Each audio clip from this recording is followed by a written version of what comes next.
7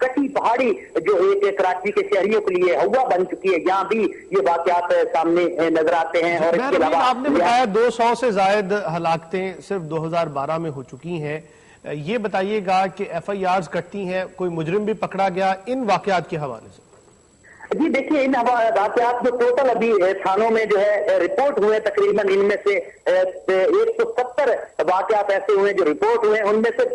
6 سے 7 لوگوں کے قاتلوں کو گرفتار کیا گیا ہے، وہ بھی جو ہے سیاسی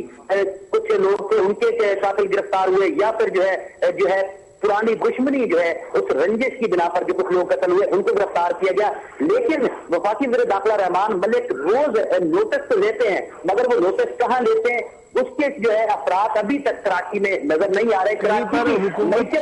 حکومت کی جانب سے جو بہتری کے دعوے ہیں وہ سچ ہوتے دکھائی نہیں دیتے۔ بہت شکریہ آپ کا، مہر حمید ہمیں کراچی سے اپڈیٹ کر رہے تھے، اور کراچی کے حالات کے بارے میں آپ نے سن لیا۔ آج 7 افراد موت کے گھاٹ اتارے گئے، آخر یہ سلسلہ دوبارہ کیوں چل نکلا ہے، اس سوال کا جواب ڈھونڈنے کی کوشش کریں گے۔ پروگرام کے شرکاء سے آپ کا تعارف کرواتا چلوں، میرے ساتھ موجود ہیں جناب مبین قاضی صاحب، تعلق ہے ایم کیو ایم سے، ان کے ساتھ موجود ہیں جناب افتخار کاظمی صاحب، ڈائریکٹر ہیں ڈائریکٹر دی نیوز کے، ان کے ساتھ موجود ہیں معروف قانوندان جناب اظہر صدیق صاحب، اور ان تمام احباب کو ہم خوش آمدید کہیں گے۔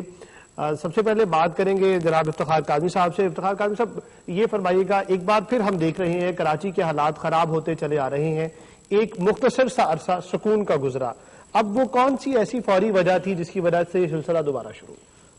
دیکھیں قدوس، کراچی کا یہ قتل و غارت جو شروع ہوئی ہے یہ بڑی تشویشناک ہے۔ اس میں تاجروں نے، کراچی کی جو تاجر کمیونٹی ہے، انہوں نے کل ایک خط لکھا تھا صدر و وزیر اعظم کے نام، اور انہوں نے یہ مطالبہ کیا تھا کہ انہیں وہاں تحفظ دیا جائے، کیونکہ ان کو بہت زیادہ تھریٹس آ رہی ہیں کہ وہ بتا دیں، اور وہاں پہ بزنس چلانے کے لیے ان کو وہاں جو فورسز ہیں، وہ جو ایلیمنٹ ہیں، شرپسند عناصر ہیں، وہ اپنا شیئر وہاں سے ان سے مانگ رہے ہیں۔ تو یہ ایک بڑا، اسی وجہ سے آپ نے دیکھا کہ بہت سارے علاقوں میں لوگوں کی اموات ہو رہی ہیں، جن کے بارے میں آپ واضح طور پہ یہ نہیں کہہ سکتے کہ وہ ٹارگٹ کلنگ ہے، وہ بھتہ نہ دینے پہ قتل ہوئے ہیں، وہ وہاں ان کی کوئی ذاتی رنجش ہے، یا وہ پولیٹیکلی کوئی وہاں پہ رفٹ چل رہی ہے۔ تو یہ ساری چیزیں کراچی کے اندر موجود ہیں۔ دیکھیں کراچی جو ہے بہت بڑا شہر ہے، 2 کروڑ کی آبادی کا شہر ہے۔ آپ کا جو ملک کا سب سے بڑا رقبے والا صوبہ بلوچستان ہے، اس کی آبادی 90 لاکھ ہے، اور کراچی دیکھیں 2 کروڑ سے زائد لوگ ہیں وہاں پہ، تو وہاں مختلف رنگ و نسل کے لوگ آباد ہیں۔ تو اس وقت وہاں ایک ایتھنک اور ریلیجس فیکٹر جو ہے وہ بہت زیادہ انوالو ہے۔ وہاں جو لوکل لوگ ہیں، وہاں کی جو آبادی اردو سپیکنگ ہے، وہ مہاجر کمیونٹی کہلاتی ہے اور اردو سپیکنگ کہلاتے ہیں، وہ بڑی تعداد میں آباد ہیں۔ تو جو دوسرے علاقوں سے، دوسرے شہروں سے لوگ آئے ہیں، اب وہاں اور ان کے درمیان ایک سپیس کا بھی مسئلہ ہے، لیکن میں سمجھتا ہوں یہ بہت بڑا دل ہے اردو سپیکنگ حضرات کا کہ انہوں نے تمام ملک سے آنے والے افراد کو اپنے شہر میں جگہ دی ہے۔ اب یہ معاملات وہاں پہ کچھ پولیٹیکل طور پہ خراب ہو رہے ہیں، کچھ وہاں علاقوں کے اندر قبضے کی جنگ ہے، کچھ اسٹریٹ کرائم وہاں بہت بڑھ گئے ہیں، وہاں لا اینڈ آرڈر اتنا اسٹرانگ نہیں ہے، یا سندھ پولیس کے پاس اتنی نفری نہیں ہے کہ وہ اس کو مکمل طریقے سے دیکھ سکے، کہ کنٹرول کر سکے۔ تو کراچی کے اندر اس وقت جو سچویشن اچانک خراب ہوئی ہے، مجھے لگتا ہے کہ اس کے پیچھے ایک تو بڑھتی ہوئی بے روزگاری ہے، اور دوسرا یہ جو کمنگ الیکشن ہے، اس میں چونکہ پولیٹیکل پارٹیوں نے علاقوں کے اندر مینوورنگ کرنی ہے، تو وہ ہر علاقے کے اندر اپنی ڈومینیشن کے لیے کہیں نہ کہیں ایکٹیویٹی کر رہے ہیں۔ مبین قاضی صاحب، لسانی جو تاثر ہے کراچی کے امن و امان کی خرابی میں ابھرتا ہے، اس کی طرف افتخار کاظمی صاحب نے اشارہ کیا، سیاسی وجوہات بھی ہیں، آپ کی نظر میں سب سے اہم وجہ کی؟ یہ جو کرنٹ یہ چلا ہے 2-3 دن کے اندر جو قتل و غارت ہوئی ہے، اس میں تو اللہ کا شکر ہے کہ لسانی اور سیاسی ابھی ایشوز انوالو نہیں ہیں۔ مبین قاضی صاحب، آج وزیر داخلہ سنگھ کا یہ بیان تھا کہ اسٹریٹ کرائمز میں امن و امان میں سیاسی جماعتیں تعاون کریں، اس کا کیا مطلب؟ وہ سیاسی جماعتیں تعاون کرنے کہ اس کو کرب کرنے کے لیے تمام سیاسی جماعتیں مل کے اپنی ورک فورس کے ساتھ، اپنے ورکرز کے ساتھ مل کے آئیں، تاکہ لا انفورسنگ جو ایجنسیز ہیں ان کو سپورٹ کریں۔ اور کیونکہ یہ آپ جب واچ اینڈ واٹ جب تک نہیں ہوگا، گلی محلوں کے اندر آپ لوگ خود سے ویجیلنٹ نہیں ہوں گے، تو آپ اسٹریٹ کرائم کو نہیں روک سکتے۔ یہ جو موجودہ یہ جو لہر ہے، یہ 2-3 دن کی جو ہے،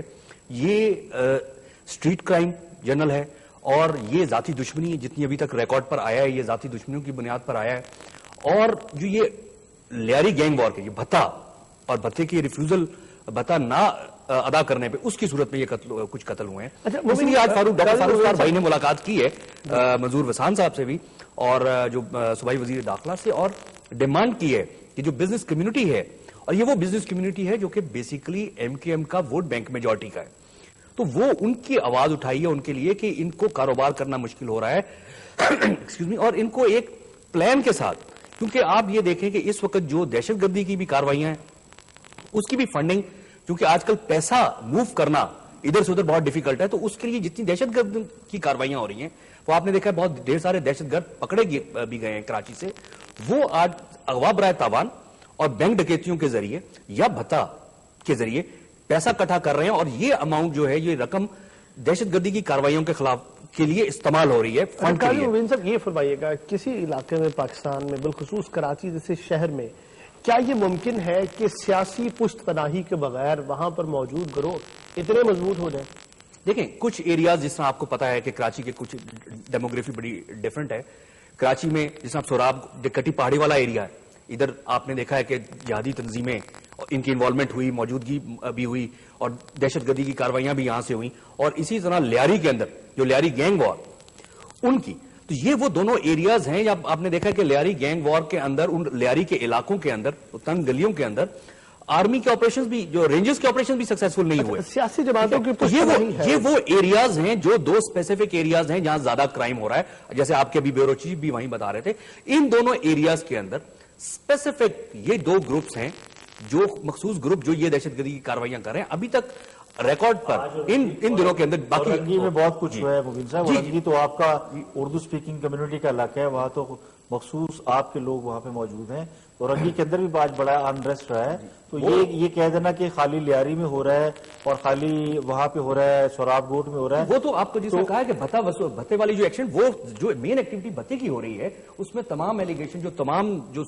ثبوت ملتے ہیں وہ لیاری کی طرف بھی جاتے ہیں، وہ والی ایکٹیویٹی ہو رہی ہے، اسی کے لیے آج فاروق ستار بھائی بھی ملے ہیں، آج صدر میں بھی فائرنگ ہوئی ہے، اس ایریا میں بھی ساری فائرنگ کے بعد وہ پورا علاقہ بند پڑا ہے، وہاں لوگوں نے فائرنگ کے بعد توڑ پھوڑ بھی کی ہے۔ دیکھیں آپ لوگوں کی حکومت ہے، ایم کیو ایم اور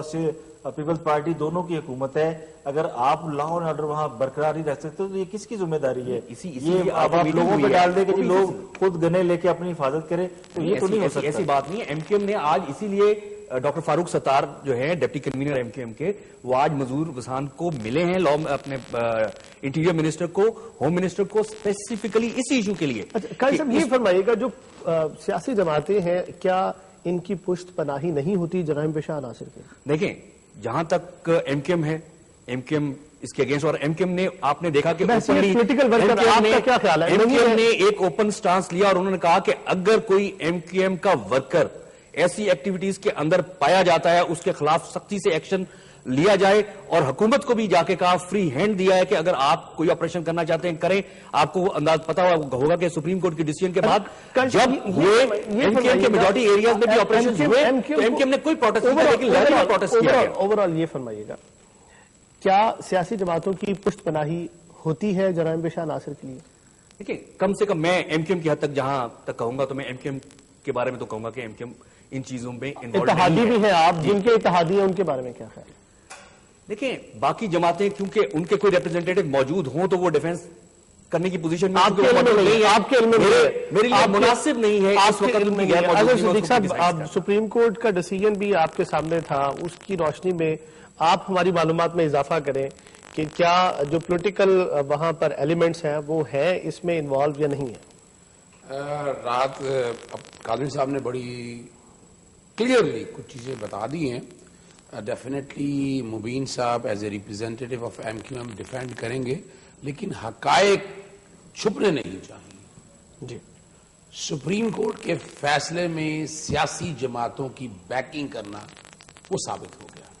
اب یہ کون کون سی ہے میں ان میں نہیں جاؤں گا، اور حیران کن بات ہے کہ سپریم کورٹ نے پیرا 131 میں گائیڈ لائنز دے دی تھی اس کو کنٹرول کیسے کرنا۔ تو اب اتحادی تو ہیں، ایم کیو ایم ہے، پیپلز پارٹی ہے، کیا انہوں نے اس پہ عمل کیا؟ گائیڈ لائنز کیا تھی؟ ہاں